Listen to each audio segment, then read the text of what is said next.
The Vietnam War, and a massive American aircraft carrier prepares to launch a bombing raid. Warplanes and men are crowded on deck. Then, a fire rips through a jet fighter. Seconds later, the stern of the ship is rocked by a series of huge blasts. Everyone was terrified. The sights were horrible. As fires rage, the crew begin a desperate fight to save the vessel. 17 hours later, 134 men are dead. But what caused this horrific loss of life? Now, a top Navy investigator reopens the report into one of the most famous disasters in US military history. Using computer simulations, we reveal what really happened aboard the USS Forrestal. Disasters don't just happen. They are a chain of critical events. Unravel the clues and count down to those final seconds from disaster.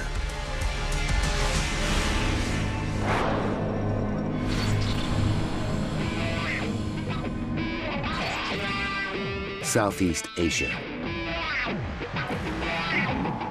North Vietnam. July 1967. America is bogged down in a messy ground war in North Vietnam. The body count is rising fast. To date, over 6,600 US military personnel have died in the conflict. President Lyndon Johnson wants to finish the job. In an all-out bid for victory, he has upped the number of bombing raids. But the war is thousands of kilometers from American soil, and bombers need bases. Vital to the new strategy are the US Navy's aircraft carriers. These massive war machines can launch air assaults from hundreds of kilometers offshore. Sailing to her first tour of duty in Vietnam is the biggest of them all, the USS Forrestal.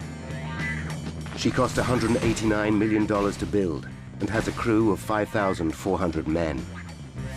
Her flight deck is vast. Stood on end, she would reach the 80th floor of the Empire State Building.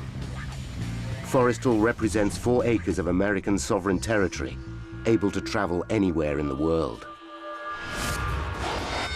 July 29th, 8 a.m. The ship has reached the Gulf of Tonkin, 160 kilometers off the coast of North Vietnam. She has been stationed here for 5 days, launching bombing raids against the Viet Cong.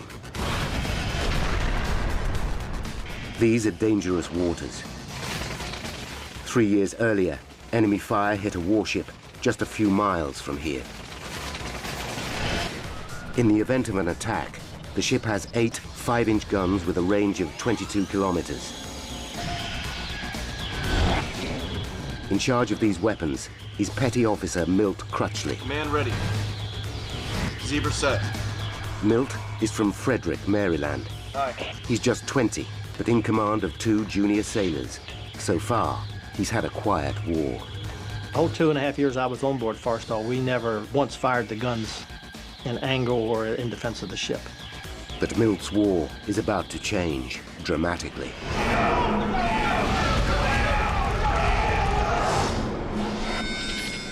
"9 a.m. A bombing mission is scheduled for mid-morning. The pilots slated for the mission head to their briefings. One of them is Junior Lieutenant Dave Dollarhide.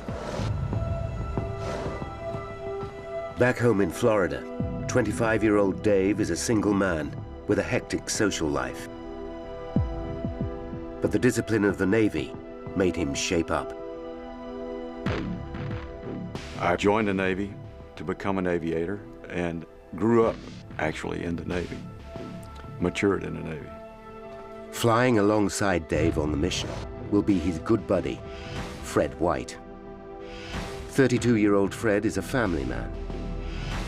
He and his wife Marianne have 3 young children back home in Florida. But for Fred, flying a fighter jet is his lifetime's ambition. Well, I'd like to think I was his first love. But he loved flying so much too. Of course, it was a dream. a dream come true for him.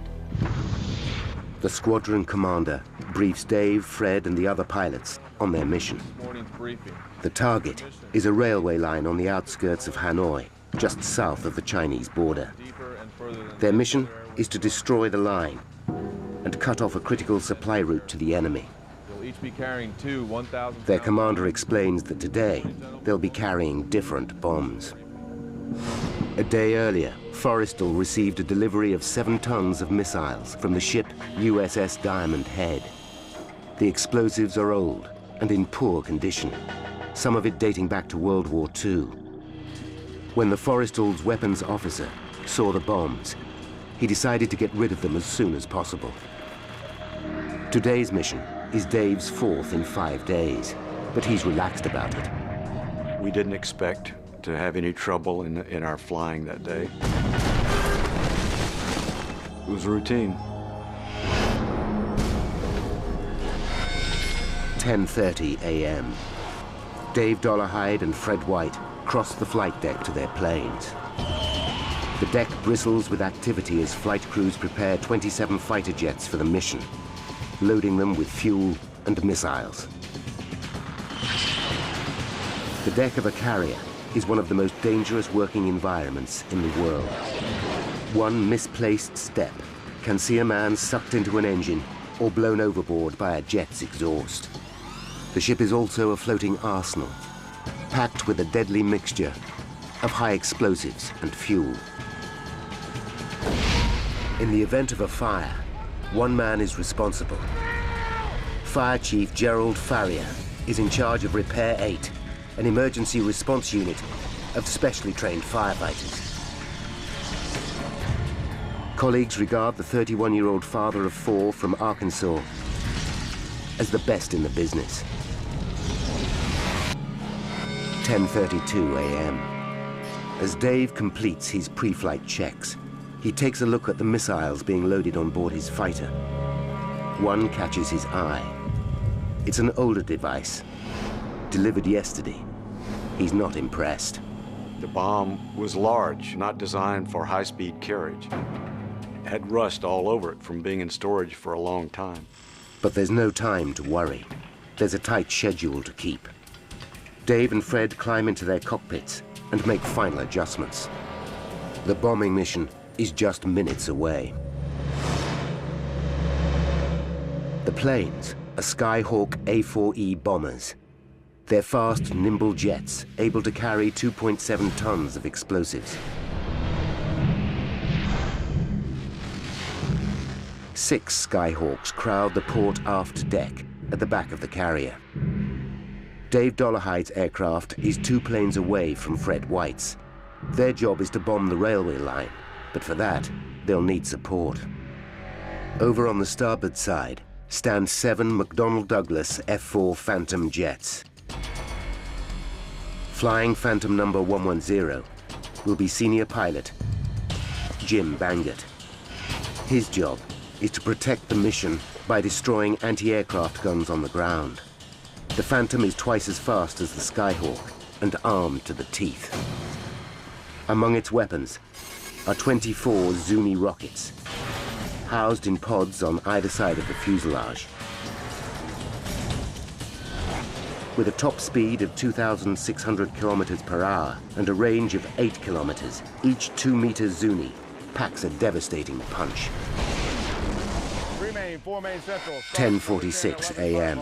The ship swings into the wind to give its planes maximum lift for takeoff. Forrestal's steam-driven catapults hurl the first 2 planes into the air.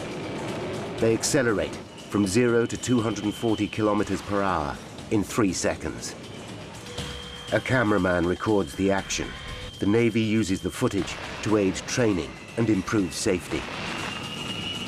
10:51 a.m. The planes are powered up by mobile generators, while deck crew arm the missiles and the pilots make their final checks. 10:51 and 21 seconds. Dave Dollarhide and Fred White prepare to take their turns on the catapult. Suddenly, there's a flash and a loud bang. Jet fuel spills onto the flight deck and spreads rapidly.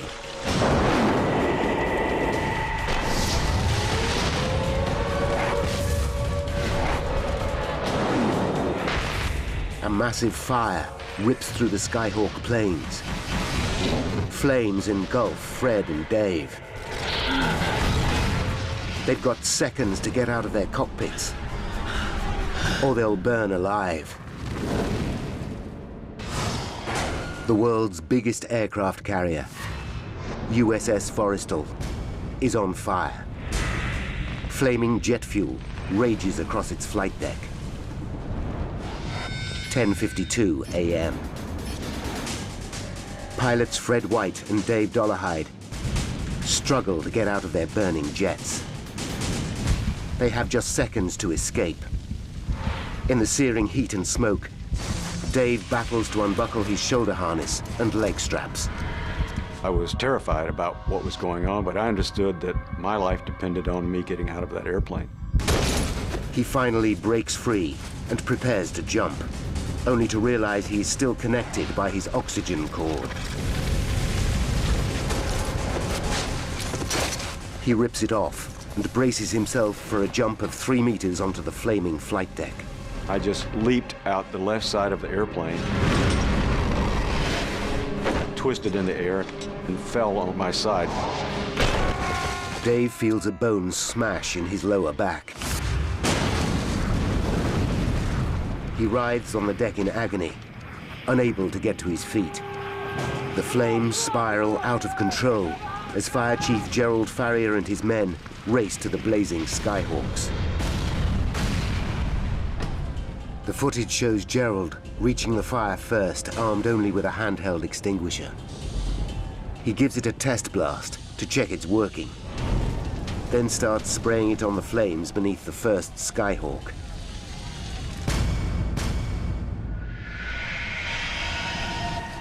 Dave Dollarhide lies helpless on the deck. The blaze creeps towards him, but he can't move. Injured men scream in agony all around him. Everyone was terrified. The sights were horrible. The fire and the shrapnel. Everyone was fearful that they would be next. Dave looks back at the row of burning Skyhawks. Some of his fellow pilots are still trapped. I could see people running from the fire, people still in their cockpits.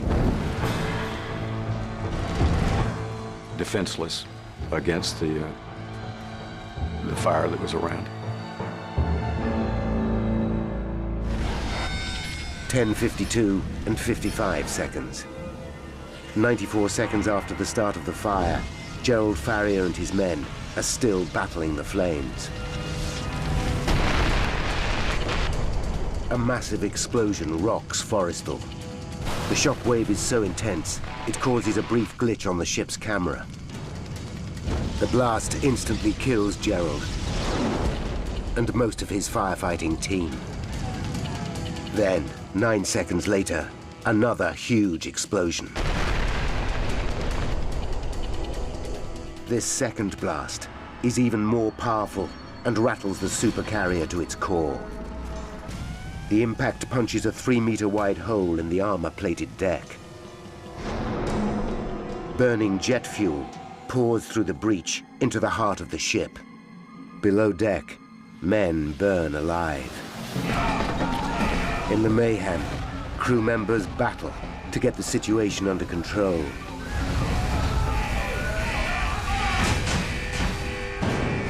(10:55 and 20 seconds). The fire has been blazing for almost 4 minutes. In the gun control room, Milt Crutchley and his men await orders, convinced that they're under attack. From here, they can fire the ship's 8 guns and fight back. Run, get some water. But black smoke seeps in and fills the room. Over here, help me seal up this door. They stuff wet rags into the door seals. Milt knows if they can't keep the smoke out, they'll die. Most people that die in fires, it's not from the flames, it's from the smoke. So even if you're away from the flames, the smoke can still kill you. Dave Dollarhide still lies on the flight deck. But time is running out. He's got to get away before he's burned alive by the flames or blown to pieces by another explosion. Adrenaline surges through his body, and despite suffering a broken hip and elbow, he forces himself to his feet. He can hear bombs sizzling behind him, but can he get clear in time? The fire was everywhere, and the thought going through your mind is to just escape. Dave makes it a few meters from the wreckage when a third explosion blows him off his feet.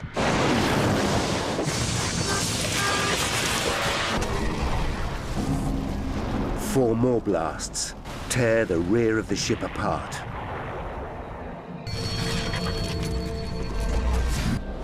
"10:57 a.m. It's less than 6 minutes since the fire started, but the ship itself is now in serious danger of sinking. Condition zebra throughout the ship. Alarms sound, and watertight doors close all over the carrier. This is condition zebra, sealing off the damaged compartments to limit the spread of fire. But closing the hatches cuts off many escape routes. Milt Crutchley's men fear they are trapped. I'm the senior guy. They're looking to me, you know, are you going to get us out of this alive, or is this it? There is one exit. A hatch in the gun control room leads to a platform on the outside of the ship. Milt calls the bridge to check if the platform is safe. Command ready. Zebra set. He's told it's ablaze. He must find a different escape route. 10:58 and 20 seconds. Crew members spot Dave Dollarhide's motionless body on deck. They haul him to his feet. To their astonishment, he's still conscious. He's dragged to safety. Just in time. They make it to the sickbay, but Dave fears the danger isn't over. We could hear the noises on the hangar deck above us, and we knew the fire was still raging. But fire is no longer the primary threat. The crew pump millions of gallons of seawater into the port hold of the ship to tackle the blaze. In a cruel twist, they're putting themselves in grave danger. USS Forrestal and 5,400 men are close to sinking. The aircraft carrier USS Forrestal is in a critical situation.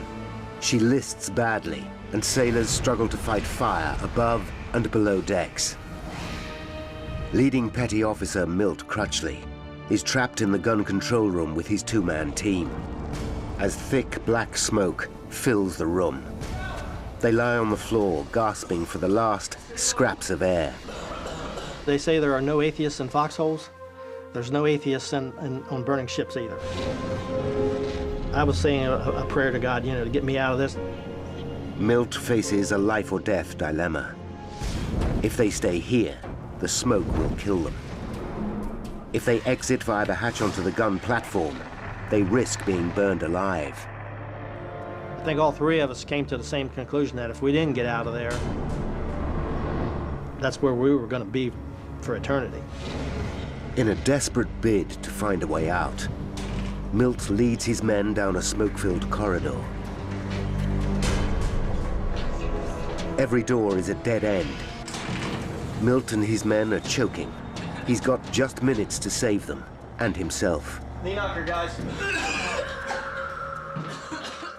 Back on the blazing deck, the shell-shocked crew now face another emergency. Forrestal's 73,000 tons is on the verge of toppling over portside. If she falls, 5,400 crew will go down with her. Frenzied crewmen rush to the fuel tanks to pump oil from one side of the ship to the other. They must get weight to starboard, or the ship will be lost. Across the deck, thousands of pounds of explosives sizzle in the extreme heat. Captain Beeling orders the crew to get rid of anything that might detonate.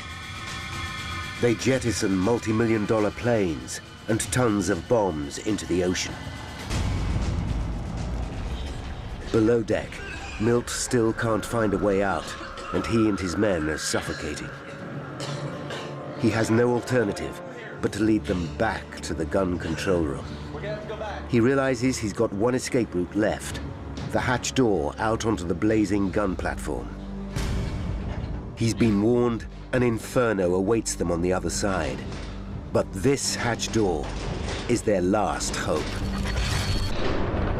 Instead of fire, there's fresh air. That first breath of fresh air, it's like an elixir of life, I guess you could call it. It just rejuvenates you. Somehow, this section of the gun platform has escaped the blaze. Milt and his men climb up onto the deck, exhausted but elated. The adrenaline quit, and so did we. The three of us, we didn't care anymore. We'd had our thing for the day, and all we wanted to do was just sit there and rest, breathe in the air, and just glad to be alive. 11:40 a.m., 48 minutes after the first explosion. Finally, the crew put out the fires on the flight deck. They pump enough oil across the ship to correct her listing. But it takes another 16 hours to extinguish the fires below deck.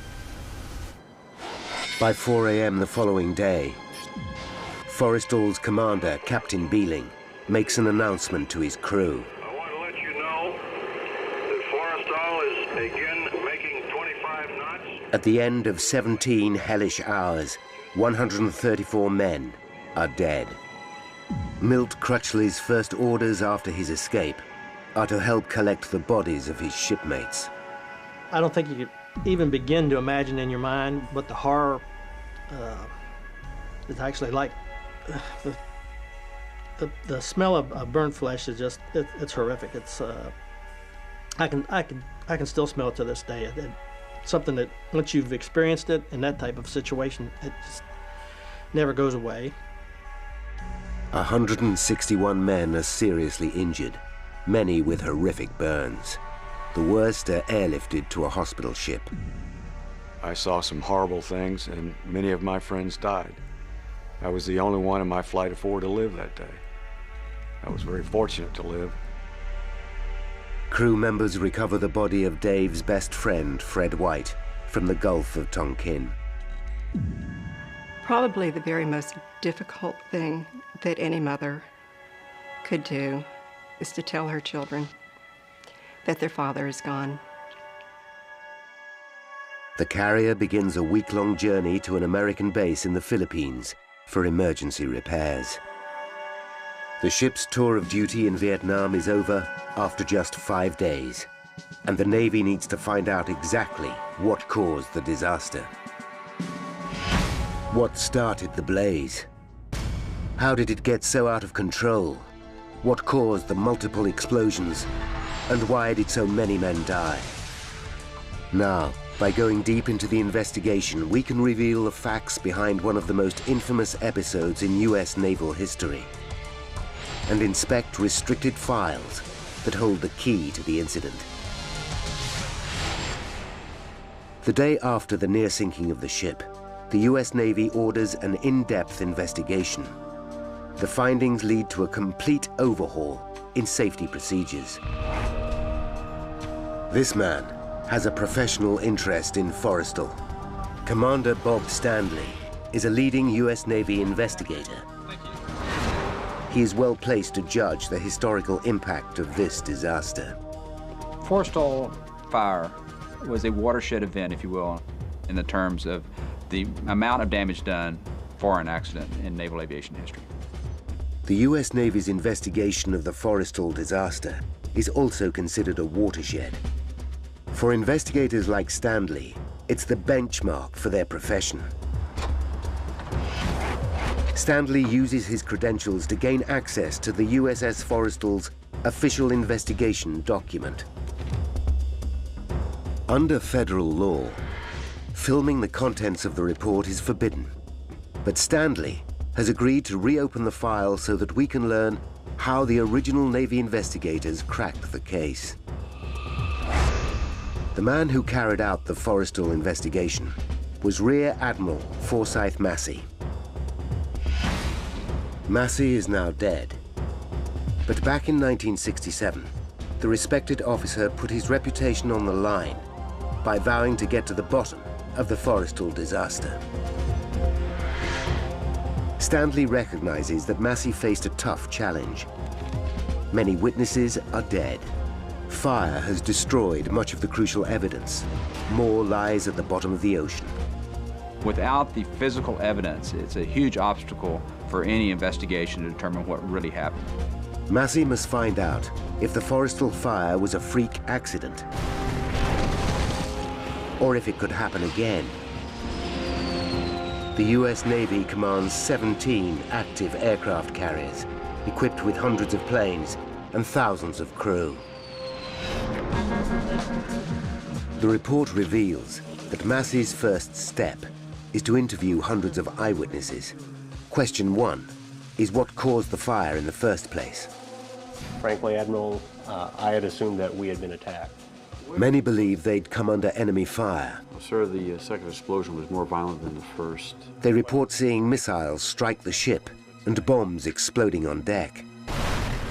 Massey has one definite way to find out: the radar. Forrestal is equipped with one of the most sophisticated radar in the world. It has a range of 322 kilometers and can detect aircraft 15,000 meters above. But on reviewing the ship's logbook from July 29th, Massey discovers that the radar detected nothing. With hostile fire ruled out, Massey starts to look for answers closer to home. His most important piece of evidence is footage shot by the onboard camera. Massey orders copies of the footage. He hopes this will reveal all. The Pilot Landing Aid Television System, or PLAT, is no ordinary camera. A radar link displays the aircraft's speed on a dial at the top of the picture. Footage from the PLAT camera should enable Massey to analyze the Forrestal disaster frame by frame. Just before the fire started, the cameraman recorded 2 planes taking off. Then, as he stands by to film the next takeoff, something catches the operator's attention. Quickly, he pans left and captures the fire as it takes hold on the rear deck. Although black and white and grainy, and suffering from electronic interference from the ship's powerful radar, the film is forensic in its detail. Massey analyzes it, shot by shot. With an investigator's eye for detail, Massey discovers a clue hidden in the footage, a clue that will be the key to understanding how 134 crew members of USS Forrestal lost their lives. In 1967, Rear Admiral Forsyth Massey investigated a huge fire on the aircraft carrier USS Forrestal. Today's top US Navy investigator, Bob Stanley, has gained access to Massey's official, restricted report. I was impressed reading Admiral Massey's report that they followed the same techniques and methodology that we use today. It was a very thorough report. Stanley wants to learn how Massey solved the mystery. Massey's report reveals that an onboard camera recorded the horrifying scenes on the ship.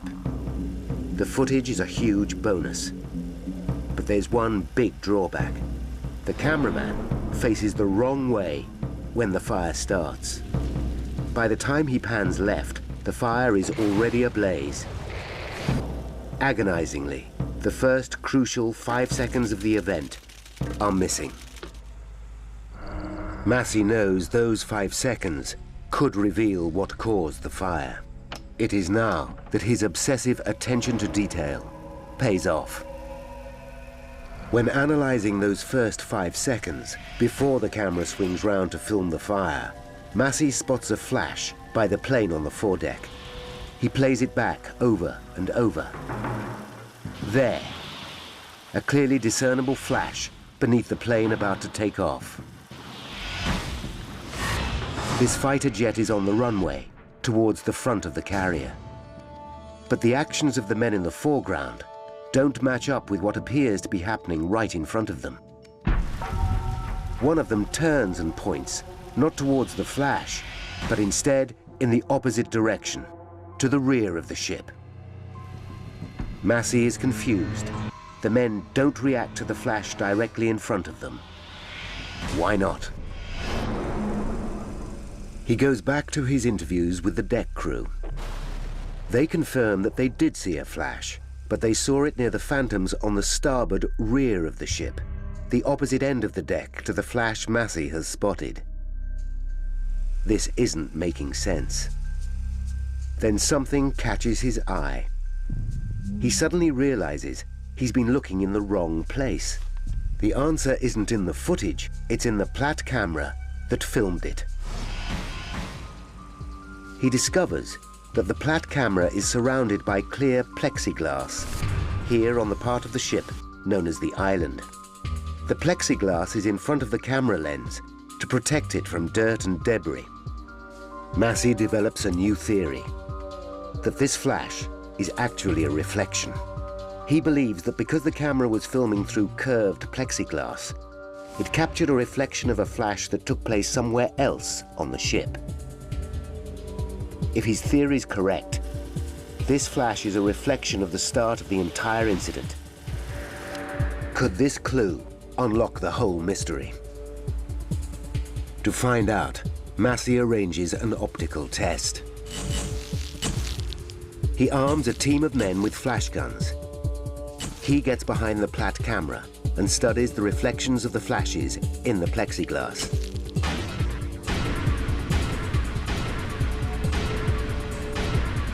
At last, one flash perfectly replicates the original flash caught in the plexiglass seconds before the fire started. This helps him locate the exact spot where the flash happened. Now, by analyzing detailed deck plans based on the Platt camera footage, and by applying basic geometry, Massey comes up with his theory as to what triggered the disaster. He reasons that the flash must have come from the Phantom at the very end of rear starboard deck. That plane is Phantom 110. It's Jim Bangert's fighter. Somehow, according to Massey's theory, Phantom 110 launched a rocket which struck Skyhawk plane 405 directly opposite. But this raises more questions than it answers. How could a rocket, a 2-meter Zuni, fire across the deck and cause such devastation? Each Phantom has a built-in safety mechanism to stop just that.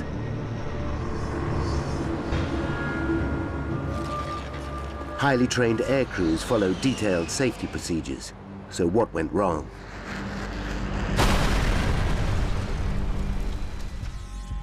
Was it human error, an electrical failure, or even a breakdown in the Forrestal's safety procedures? With many other Phantoms in service, are more disasters lying in store for the US Navy? Massey needs to check out the safety mechanisms on Bangert's Phantom to find out why they failed. But Bangert's jet is at the bottom of the ocean, so Massey tracks down another Phantom. To understand what Massey found out, present-day investigator Bob Standley needs to trace a Phantom of similar vintage. The F-4s have been out of commission since 1996. But the National Warplane Museum in Horseheads, New York, owns a good example. It's kitted out for action like the one that Bangert flew. Each launch pod connects to the cockpit controls via an electrical circuit. When the pilot presses the fire button on his joystick, it sends a signal to the pod which launches the rocket. But on the deck of an aircraft carrier, this should be impossible due to a simple fact. As a safety measure, launch pods are not electrically connected to the cockpit until seconds before takeoff. It's only when the plane is on the catapult that deck crew ready the launch pods for combat. They do two things to achieve the connection. Crew members remove a safety pin from the pod, and they plug in a device called a pigtail. Once plugged in, the pigtail completes the electrical circuit between the launch pods and the pilot's joystick. Now, if a Zuni rocket is accidentally released, as in this demonstration, it fires harmlessly out to sea. The whole system should be foolproof. So why did the safety procedures fail this time? Massey now makes a discovery. The safety pins are anything but safe. When they are in position, the safety pins act as a circuit breaker. But Massey finds out that high winds on deck can pull on the pin's ribbons, ripping them out of the holes. The crew have even found some lying on deck. And Massey's investigation establishes there was a high wind on the day of the fire. In order for this pin to be effective, it needs to be completely seated. In high wind condition like they had that day of 32 knots, these pins have been known to come out partially and also completely. Massey believes that on the day of the disaster, the safety pin had been blown out of its position in the launch pod. But there was a backup safety mechanism. The pigtail. It's only when the pigtail is plugged in that a rocket can be fired. That's why the crew are ordered to plug them in just seconds before takeoff. But in interviews with the men, Massey discovers exactly why a Zuni rocket went off. Massey's investigation now takes him back a few weeks to Forrestal's journey to Vietnam. During training missions on the way over, pilots argue that plugging in the pigtail while a plane is on the catapult slows down operations. If there's a malfunction, the plane has to be removed from the catapult. That holds up the other planes in the queue to take off. The pilots point out that in a combat situation, a delay like this could be fatal. Massey discovers that exactly a month before the fire, while the Forrestal was still sailing to Vietnam, the ship's weapons coordination board met to discuss the men's concerns. It ruled that flight crews could ignore Navy protocol on connecting the pigtails. From now on, they could plug them in not when the planes were on the catapult facing out to sea, but when they were on the rear deck facing each other. The ruling was never made official, but the crew began to act on the board's decision straight away. Once the pigtail is plugged in, then the aircraft has complete electrical power from the airframe all the way to the missile launcher. Massey now knows there was nothing to prevent an electrical pulse reaching the pod of the Phantom and setting off a rocket. Clearly, an electric pulse did activate the rocket, but where did the pulse come from? That's his next puzzle, and the biggest mystery yet. Could it be that pilot Jim Bangert pressed the fire button? Massey listens again to a recording of his interview with Bangert. Under oath, the pilot states that he flipped just one switch to turn on the plane's power. Massey decides to carry out his own checks on Bangert. He discovers that the pilot has an impeccable service record and is one of the ship's safety officers. Massey believes Bangert, but that doesn't help him trace the source of the electrical pulse. He listens to Bangert's testimony over and over. Yes, sir. I started up the starboard side engine, and I felt the jolt, and I saw... Suddenly, he makes the connection. A power surge. He knows the jets on Forrestal have to be powered up before takeoff by an external source. Once the mobile generator powers up the plane, Bangert needs to flip a switch in the cockpit to change the power supply from the external source to the internal system. Massey suddenly realizes this is the key moment. When you move these switches to on, that is when the missile fired. It was really the shift of power sources. It was unregulated there for a brief moment, giving a transient surge of power. At the precise second Bangert flips the switch, a shower of stray electrical currents surge through the plane. One rogue current finds its way into the circuit that connects the joystick to one of the launch pods. With the safety pin out and the pigtail plugged in, the current reaches the pod and fires the deadly rocket. 56 kilograms of high explosive whip across the deck and launch disaster.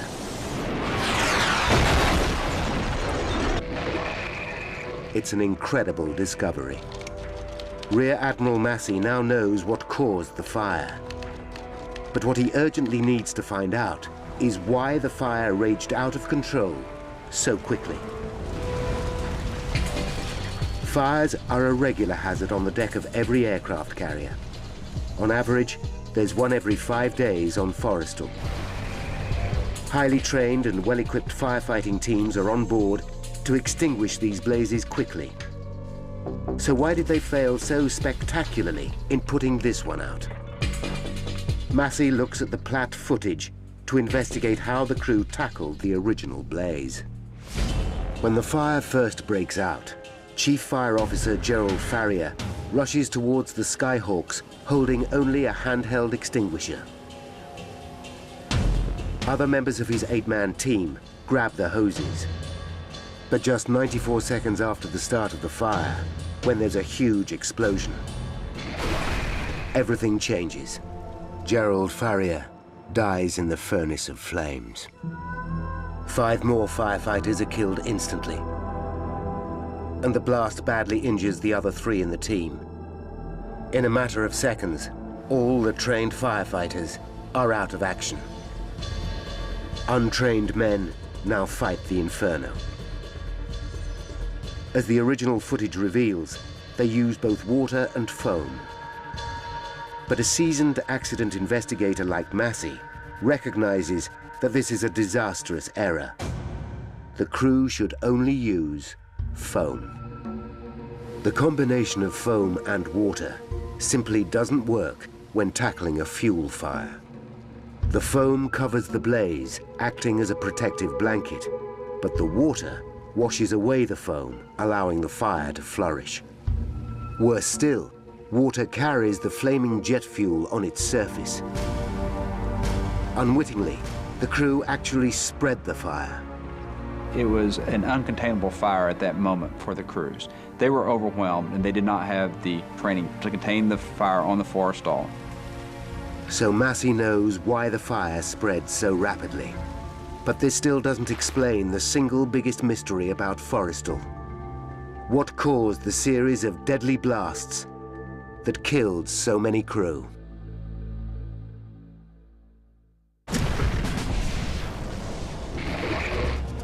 Naval accident investigator Forsyth Massey now knows what triggered the Forrestal disaster.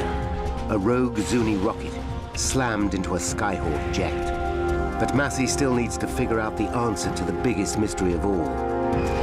What caused the massive blasts? Reviewing the footage of the disaster, Massey is intrigued by the actions of Chief Fire Officer Gerald Farrier. On the film, he runs over wearing no protective clothing and armed with just a fire extinguisher. What does Gerald think he can achieve? Gerald would have known that every bomb has what's called a cook-off time, the time it takes for a bomb to explode when exposed to extreme heat. The bombs usually on board a Skyhawk have a cook-off time of 2.5 minutes before they detonate, giving a man with an extinguisher time to start cooling them down. But now, for the first time, Gerald Farrier must have realized he was dealing with something entirely different. The bombs burning on deck were the aging, rusty devices delivered to Forrestal just the day before. He had no idea when these bombs would go off. Present-day investigator Bob Standley commissions an explosives expert to compare the cook-off times of these old weapons with those of the modern bombs usually carried by the Skyhawks. His tests are revealing. The cook-off time of the older bomb is over a minute less than that of the modern munition.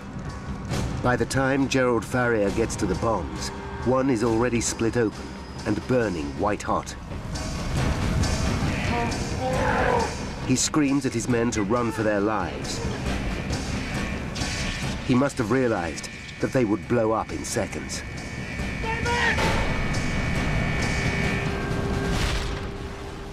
He was not concerned about his own personal safety, and so he sacrificed his life in an attempt to save the ship.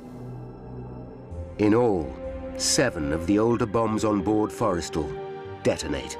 Had the Skyhawks been armed with their usual weapons, Gerald would have had an extra minute to prevent detonation. And that, according to the explosives expert, would have given him enough time to stop the bombs going off. If we'd have had just 60 more seconds, more than likely we would have been able to get the fire under control a lot quicker, which would have prevented other weapons from going off. In his final report, Massey confirms the decision to arm Forrestal with old, decaying bombs is the cause of many of the 134 deaths. The old bombs were on board because in 1967, the US military was running out of explosives. Yet the government was increasing the number of bombing missions to Vietnam. So the fateful decision was made to arm Forrestal with these older, more volatile weapons.